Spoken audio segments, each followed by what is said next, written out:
ശാലിനി, വീണ, രേണു ഇത് മൂന്നും നമ്മുടെ സുധിയുടെ ഭാര്യമാരാണ്. ശാലിനിനെ ആദ്യം ഒഴിവാക്കി, അത് ഒഴിവാക്കിയിട്ട് വീണേനെ കല്യാണം കഴിച്ചു. വീണയിലുണ്ടായതാണ് നമ്മുടെ കിച്ചു. ലാസ്റ്റ് വീണേനെയും ഒഴിവാക്കി, എന്നിട്ടാണ് നമ്മുടെ രേണുവിനെ കല്യാണം കഴിച്ചത്. അപ്പോൾ നമുക്കിപ്പോൾ വീണയുടെ, കിച്ചുവിൻ്റെ അമ്മയുടെ, യഥാർത്ഥ അമ്മയുടെ ഒരു വീഡിയോ കിട്ടിയിട്ടുണ്ട്. അത് വേറൊരാൾ അതിനെക്കുറിച്ച് വിശദമായിട്ട് നമ്മളോട് സംസാരിക്കും. ആ വീഡിയോ ഇത്തിരി ലെങ്ത് ഉണ്ട്, എന്നിരുന്നാലും അത് കണ്ടു കഴിഞ്ഞാൽ എന്തായിരുന്നു ഇവരുടെ പ്രശ്നങ്ങൾ, എന്തൊക്കെയാണ് ഇവരുടെ ജീവിതത്തിലുണ്ടായത് എന്നെല്ലാം വൃത്തിയായിട്ട് നമുക്ക് മനസ്സിലാവും. അധികം വൈകിക്കുന്നില്ല, വീഡിയോയിലേക്ക് പോകാം. ഞാൻ പറയാം, ഏറ്റവും വലിയ കള്ളം കിച്ചുവാണ്. അതെ, അറിയായിരുന്നു. കിച്ചു തർക്കിക്കാൻ നിന്ന് കഴിഞ്ഞാൽ കിച്ചു നാറത്തേ ഉള്ളൂ. നാറ് ഞാൻ കയ്യിൽ കൊടുക്കും. അല്ലാതെ ഈ കിച്ചു പറയുന്നത് വഴക്കുണ്ടാക്കി അവരെ വീട്ടിൽ പോയി ജീവിതകാലം മുഴുവൻ നിന്നിട്ടില്ല. തുണി എന്തുവാ, വിവാഹ വാഗ്ദാനം നൽകി പാലത്തിന്റെ മുകളിൽ നിന്ന് ചാടാൻ വരെ പെമ്പിള്ളാർ ഒരുങ്ങി തയ്യാറെടുത്ത് നിന്നിട്ടുണ്ട്. എന്ത് നാറ്റക്കേസാടോ. കൊല്ലം സുധി എന്ന് പറഞ്ഞ ആളൊരു സ്ത്രീലമ്പ ഒരു പെൺകുട്ടീനായിട്ട് കറങ്ങി നടക്കായിരുന്നു. അങ്ങനെ ഒരുപാട് അലിഗേഷൻ പറയുന്നു. അതേപോലെ കിച്ചുവിനെ കുറിച്ചിട്ട് ഞാൻ എന്തെങ്കിലും പറഞ്ഞ അവൻ നാറും, അവൻ നാറ്റിക്കും. ഞാനിന്ന് കിച്ചു ചെറിയ കുട്ടിയായിരുന്നു, അവനൊന്നും അറിയില്ല, അവനെ ആരെ പറയിപ്പിക്കുന്നതാണെന്നൊക്കെയാണ് വീണ പറയുന്നത്. ഞാൻ നേരെ വീണ പറഞ്ഞ കാര്യങ്ങളിലേക്ക് കടക്കാം. ഇവിടെ ആരാ നാറെന്ന് നമുക്ക് നോക്കാം. കിച്ചുവിന്റെ ലൈവ് ഞാൻ കണ്ടിരുന്നു. അതിനകത്ത് പറഞ്ഞിരുന്നു, ഞാനും പുതിയതായിട്ട് 24 മണിക്കൂറും വഴക്കായിരുന്നു. രാത്രി 2 മണിക്കൂർ 1 മണിക്കൂറൊക്കെ ഒരു കുടുംബ വീട്ടിൽ പോയിട്ടുണ്ട്. ശരിയാണ്, ഫർമാണ്. കിച്ചു പറഞ്ഞ ആ കാര്യത്തിൽ ഞാൻ യോജിക്കുന്നുണ്ട്. കാരണം അതിനൊരു കാരണമുണ്ട്. കാരണം എന്തെന്ന് വെച്ചാൽ, നമ്മൾ തുണിയൊക്കെ തേച്ച് കൊച്ചിനെയൊക്കെ ഒരുക്കി നമ്മള് എന്നോട് പറയണം, അമൃതയിൽ ഒരു ഷൂട്ടുണ്ട്, ഞാൻ ഷൂട്ടിന് പോയിട്ട് വരട്ടെ എന്ന് പറയുന്ന ഒരു വ്യക്തി ഈ അമൃതയിൽ ഷൂട്ടിന് പോകാതെ പുള്ളിയുടെ മുൻ ഭാര്യയുടെ വീട്ടിലേക്ക് പോവുകയാണെന്ന് പറഞ്ഞു കഴിഞ്ഞാൽ വഴക്കുണ്ടാക്കണോ വേണ്ടത്? പിന്നെന്താ സംശയം, വഴക്കുണ്ടാക്കും. ആ ഒരു സ്ത്രീ വേറൊരാളെ കൂടെ പോയതല്ലേ, അതിലൊരു കുഞ്ഞുമില്ലേ, പിന്നെ എന്തിനാ വീണ്ടും കാണാൻ പോകുന്നേ? സ്വാഭാവികമായിട്ട് വീണ പ്രതികരിക്കാതിരിക്കാൻ കഴിയില്ല. കാരണം എന്താ, നിലവിലൊരു ഭാര്യ ഒഴിവാക്കി ഇവർ വിവാഹം കഴിച്ച് അവർ സന്തോഷത്തോട് കൂടെ പോകുമ്പോ അതിന്റെ ഇടയിൽ കൂടെ വീണ്ടും പഴയ ആള് കയറി വന്ന എന്താ അവസ്ഥ? പല ഇന്റർവ്യൂവിലും പല വീഡിയോസിന്റെ ഇടയിലും കൊല്ലസത്തിന് ആ ഒരു കാര്യങ്ങളൊന്നും സംസാരിക്കാറ് പോലില്ല. അത്രയ്ക്ക് ഇഷ്ടമല്ല എന്നുള്ളതാ. എന്തുവാടെ ഇത്? എന്റെ പൊന്നു കിച്ചു, എന്തിനാണ് ഇപ്പൊ ഒരു തല്ലുകൂടിയെന്ന് മനസ്സിലായില്ലേ? ഇതൊക്കെ ഒന്ന് മനസ്സിലാക്കാനുള്ള പ്രായം ആയിട്ടില്ല, അന്നും ആയിട്ടില്ല, ഇന്നും ആയിട്ടില്ല. ഈ കിച്ചുവിനെയും കൊണ്ട് സുധിച്ചേട്ടൻ അമൃതയിൽ ഒരു ഷൂട്ട് ഉണ്ടെന്ന് പറഞ്ഞിട്ട് അവിടുന്ന് നേരെ പോയത് ഈ ശാലിനിയുടെ വീട്ടിൽ. ശാലിനിയുടെ വീട്ടിൽ ഇവരെ തമ്പാനൂരിൽ നിന്ന് വന്ന് വിളിച്ചുകൊണ്ട് പോയത്, ഇവരെ കൊണ്ടാക്കിയ വ്യക്തി ഇവരെ കൊണ്ടാക്കി ഇങ്ങോട്ട് ഇറങ്ങിയപ്പോ എന്നെ കോൾ ചെയ്തു. ആള് ജീവിച്ചിരിപ്പുണ്ട്. ആള് ചിലപ്പോ ഈ വോയിസ് കേൾക്കുന്നുണ്ടായിരിക്കും. അപ്പൊ അതിനും തെളിവ് ഈ ഒരു സ്ത്രീയുടെ കുഴപ്പത്താ. തെളിവ് ഇങ്ങനെ ഇടല്ലേ. കൊണ്ടാക്കിയ ആള് തന്നെ വിളിച്ചു പറഞ്ഞിട്ടുണ്ട് എന്നുള്ളത്. എന്റെ പൊന്നു മോനെ കിച്ചുവേ, നീ വിചാരിച്ചു വെച്ചിരിക്കുന്നതല്ല, അതിന്റെ അപ്പുറത്തേക്ക് പ്രശ്നങ്ങളുണ്ട്. നീ പറഞ്ഞൊരു കാര്യമുണ്ട്, രേണു അമ്മ വന്നത് എങ്ങനെയാ? ഈ സ്ത്രീ പോയതിനു ശേഷം, വീണ പോയതിനു ശേഷം അല്ല. നീ നിന്റെ മൊബൈൽ ഫോൺ അല്ല, നിന്റെ അച്ഛന്റെ ഫോണിൽ വെച്ചിട്ട് നീ സംസാരിച്ചു എന്നുള്ള കാര്യമൊക്കെ തെളിവ് സഹിതാണ് ഇവിടെ വീണ പറയുന്നത്. അതായത് നീ നാറും എന്ന് പറയുന്നത് എത്രത്തോളം ശരിയാണ് എനിക്ക് തോന്നുന്നില്ല. ഈ സ്ത്രീ നുണ പറയാണെന്നുള്ളത് നിങ്ങൾ തുടർന്ന് കേൾക്കുമ്പോ തന്നെ മനസ്സിലാവും ആ ദൃഢത സംസാരത്തില്. പിറ്റേ ദിവസമാണ് വരുന്നത്. അപ്പൊ പിറ്റേ ദിവസം വരുത്തോളെന്ന് പറഞ്ഞായിരുന്നു എന്റെ അടുത്ത്. പിറ്റേ ദിവസം വന്ന് നേരെ കിച്ചുവിനെയും കൊണ്ട് അവരെ വീട്ടിൽ കൊണ്ടാക്കിയിട്ട് തിരിച്ച് എന്റെ പോളത്തോട് വീട്ടിലേക്ക് വന്നു. അവിടെ ഞാനും എന്റെ അമ്മയും സുവിചാരന്മാരും താമസിച്ചുകൊണ്ടിരുന്നത്. കിച്ചു കുടുംബത്തെ വീട്ടുകാരും താമസിച്ചുകൊണ്ടിരുന്നത്. അമ്മേ കിച്ചു കുടുംബത്ത് തന്നെ. ഇടയ്ക്കൊക്കെ ഞാൻ പോവും, കാണും, എന്തെങ്കിലും വാങ്ങിക്കൊടുക്കണം. ഓക്കെ, അതായത് തറവാട്ട് വീട്ടിലായിരുന്നു കിച്ചു താമസിച്ചിരുന്നത്. അതുകൊണ്ടൊക്കെ തന്നെ ഇവൻ ഇവിടെ നടന്ന കാര്യങ്ങൾക്കൊന്നും വലിയ ധാരണ ഇല്ല. തല്ലുണ്ടാക്കിയിട്ട് അച്ഛൻ അവിടെ വന്നു പോകുന്നത് മാത്രം അവൻ അറിയുള്ളൂ. എന്തിനാ തല്ലുണ്ടാക്കിയെന്ന് അറിയോ?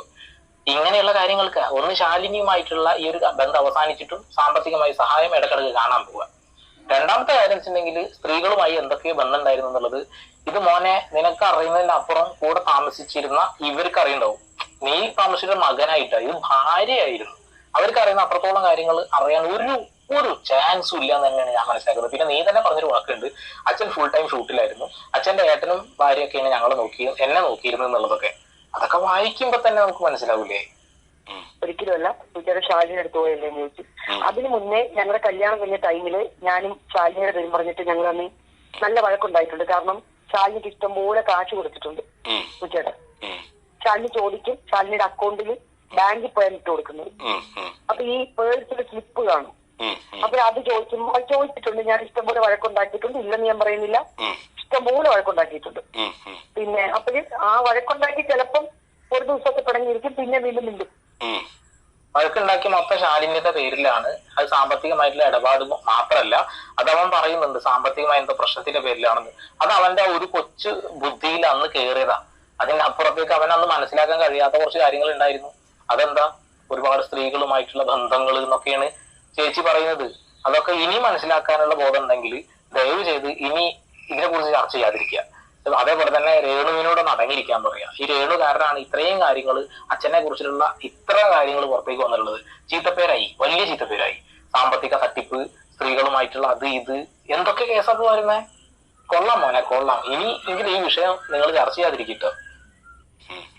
അല്ലാതെ ഈ കിറ്റ് പറയുന്നത് വഴക്കുണ്ടാക്കി അവരെ വീട്ടിൽ പോയി ജീവിതകാലം മുഴുവനൊന്നും നിന്നിട്ടില്ല തുണി. അല്ല, രേണുവിന്റെ പേരിലല്ല അവിടെ വഴക്ക് നടന്നിരിക്കുന്നത് എന്നുള്ളൊരു ഇത് ഞാൻ കേട്ടു. അതുകൊണ്ട് ഞാൻ ചോദിച്ചു. അല്ല, രേണുവിന്റെ പേരിലൊക്കെ അവസാന നിമിഷമാണ് വഴക്കുണ്ടാകുന്നത്. ഞാൻ തന്നെ ഒരുപാട് പെൺപിള്ളേരെ പേര് ഞങ്ങൾ രണ്ടുപേരും വഴക്കുണ്ടാക്കിയിട്ടുണ്ട്. ഇഷ്ടം പോലെ പെൺപിള്ളേരെ പേര് ഉണ്ടാക്കിയിട്ടുണ്ട് വഴക്ക്. എന്തൊക്കെ കേക്കണം, ഇതൊക്കെ കിച്ചു കേൾക്കുണ്ടാവൂലോ.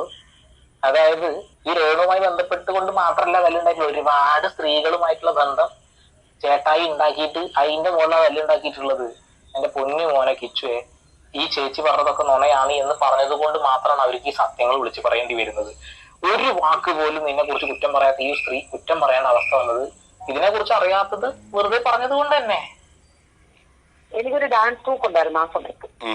അതൊന്നും സുധിയുടെ വീട്ടുകാർക്കോ കിച്ചുവിനൊന്നും അറിയത്തില്ല. ഞങ്ങളുടെ കൂടെ ഡാൻസ് കളിക്കുന്ന പിള്ളേർക്കും അതുപോലെ എന്റെ അമ്മയ്ക്കും ഒക്കെ അറിയത്തുള്ളൂ ഈ കാര്യം. അപ്പൊ തിരുവനന്തപുരത്ത് ഞങ്ങാണ്ടും ഒരു കൊച്ചിനെ കൊണ്ടുവന്നു. സുധിയുടെ കെയർ ഓഫിൽ തന്നെയാണ് വിളിച്ചുകൊണ്ട് വന്നത്. സുധി എവിടെ പോയാലും അധികം വയസ്സൊന്നുമില്ല ആ കൊച്ചിന്.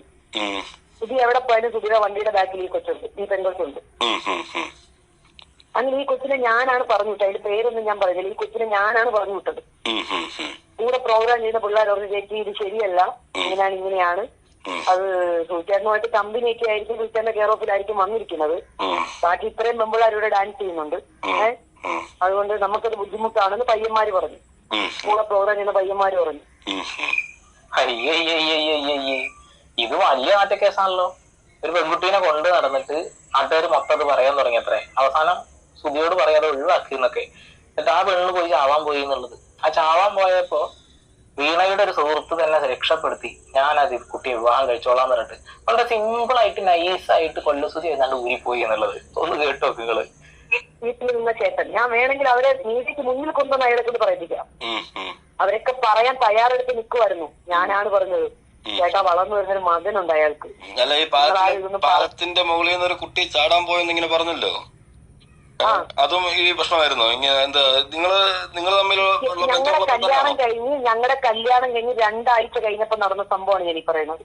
ഓ, അങ്ങനെ ഞങ്ങളുടെ കല്യാണം കഴിഞ്ഞ് ഒരു 2 ആഴ്ച ഒരാഴ്ചയാണ് എനിക്ക് ഓർക്കുന്നില്ല. അത് കഴിഞ്ഞിട്ടാണ് പുള്ളി ഫസ്റ്റ് ട്രിപ്പിന് പോകുന്നത്. ആ ഒരു ടൈം ഞാൻ ഓർക്കുന്നില്ല. പക്ഷെ ഞാൻ ആ സമയത്ത് ഇതൊന്നും അറിയുന്നില്ല കേട്ടോ. ഞാൻ ഇതൊന്നും അറിഞ്ഞിട്ടില്ല. ഞാൻ സത്യത്തിൽ ഈ കാര്യം അറിയുന്നത് എപ്പോഴാണെന്നറിയാവോ? കഴിഞ്ഞ മാസമാണ് ഞാൻ ഇങ്ങനെ ഒരു സംഭവം അറിയുന്നത്. എങ്ങനത്തെ സംഭവം? ഈ മരിക്കാൻ പോയെന്നുള്ളതോ അല്ല മരിക്കാൻ പോയ കഥയൊക്കെ? ഈ പെണ്ണ് ചാടാൻ പോയതൊക്കെ ഞാൻ കഴിഞ്ഞ മാസമാണ് അറിയുന്നത്. ഇവിടെ കല്യാണം കഴിഞ്ഞ് പുതുമോടി 2 ആഴ്ചക്കുള്ളിൽ തന്നെ വേറൊരു പെണ്ണുമായിട്ട് എന്ത് പ്രശ്നം ആ പെണ്ണ് ചാവാൻ പോയി എന്നുള്ളത്. ഇത് വലിയൊരു കോമഡി എന്ന് ഞാൻ പറഞ്ഞുതരാം. അതായത് ഇവിടെ കൊല്ലസുധിക്ക് ഒരുപാട് സ്ത്രീകളുമായി ബന്ധം ഉണ്ടായിരുന്നു എന്നാണ് ഇവര് പറയുന്നത്. ഇപ്പൊ വീണ സുധി എങ്ങനെ കല്യാണം കഴിക്കുന്നത്? സുധിയോട് അങ്ങോട്ട് പോയിട്ട് താല്പര്യം പറയുന്നതാണ്. അതേപോലെ കുറെ ആൾക്കാർ വന്നിട്ട് എന്താവാൻ സാധ്യതയുണ്ട്. കാരണം ആള് സംസാരിക്കുന്ന രീതിയൊക്കെ അങ്ങനെയാണെന്നാണ് എനിക്ക് മനസ്സിലാവാൻ കഴിഞ്ഞിട്ടുള്ളത്. കാരണം സ്ത്രീകളോടൊക്കെ ചിലപ്പോൾ നല്ല മിങ്കിളായി സംസാരിക്കുന്നുണ്ടാവും, നല്ല സന്തോഷത്തോടുകൂടി സംസാരിക്കുന്നുണ്ടാവും. ഇതൊക്കെ സ്ത്രീകൾക്ക് ഇഷ്ടപ്പെടാൻ സാധ്യതയുണ്ട്. ഇപ്പോ ഇവര് തമ്മിൽ എന്തെങ്കിലും ബന്ധമുണ്ട് എന്ന് ആളുകൾക്ക് തോന്നുന്നു എന്ന് പറഞ്ഞ് ഇവര് തന്നെ പറഞ്ഞാണ്, റീന തന്നെ പറഞ്ഞ വാക്കാണത് അല്ലെ? വീണേ പണ്ടാണ് അങ്ങോട്ടൊക്കെ മാറുന്നുണ്ട്. എന്തെങ്കിലും തെറ്റുപറ്റി നിങ്ങൾ ശ്രമിക്കണേ. ഇവര് തന്നെ അങ്ങോട്ട് പോയിട്ടാണ് വിവാഹം കഴിക്കാൻ പറഞ്ഞിട്ടുള്ളത്. സ്വാഭാവികമായിട്ടും അങ്ങനെ കോമളനും സുന്ദരനും അതിലുപരി കൊമഡിയനാണല്ലോ, ചിലപ്പോൾ പെണ്ണുങ്ങൾക്ക് ഇഷ്ടപ്പെടുന്നുണ്ടാവും. കഴിഞ്ഞ മാസം ഞങ്ങൾ 4 പേരും കൂടി ഒരു സ്റ്റുഡിയോയിൽ ഇരിക്കുമായിരുന്നു. ആ സ്റ്റുഡിയോയിൽ ഇരിക്കുമ്പോഴാണ് ഈ കഥകളൊക്കെ നമ്മൾ അറിയുന്നത്. അപ്പോഴാണ് ഈ എന്റെ രേണുവിന്റെ ഒരു വീഡിയോ കണ്ടോണ്ടിരിക്കുമ്പോഴാണ്, അതും സ്റ്റുഡിയോയുടെ ഏറ്റവും അടുത്ത കൂട്ടുകാരനാണ്, എന്നെ ഏറ്റവും അടുത്ത് നന്നായിട്ട് അറിയാവുന്ന ഒരു വ്യക്തിയാണ്. അപ്പം പുള്ളി ലാസ്റ്റ് പറഞ്ഞു, എന്റെ പെങ്ങളുടെ ജീവിതം തകർക്കരുത്, ഞാൻ അവളെ എന്റെ പെങ്ങളെ പോലെയാണ് കാണുന്നത്, ഞാൻ നിന്നെ കല്യാണം കഴിച്ചോളാം എന്നാ പുള്ളി പറഞ്ഞു. ഞാൻ നിന്നെ കല്യാണം കഴിച്ചോളാം. ഈ സോഷ്യൽ മീഡിയ രേണുവിൻ്റെയും സുധിയുടെയും കാര്യങ്ങളൊന്നും ഇത്രയധികം ചർച്ച ചെയ്യാനുള്ള കാരണം അവർ തന്നെയാണ്. അവർ തന്നെയാണ് ഓരോ ദിവസവും ഓരോ കണ്ടന്റ് ഈ സോഷ്യൽ മീഡിയയിലേക്ക് ഇട്ട് കൊടുക്കുന്നത്. അപ്പോൾ പിന്നെ ആൾക്കാർ അതെടുത്ത് ചെയ്യുന്നേ. അപ്പോൾ ആദ്യം തന്നെ അവരെന്നെ ഒരു പക്വത കാണിക്കണം. ആ കാണിക്കാത്തതാണ് ഇപ്പോൾ ഇതൊക്കെ ഉണ്ടായത്.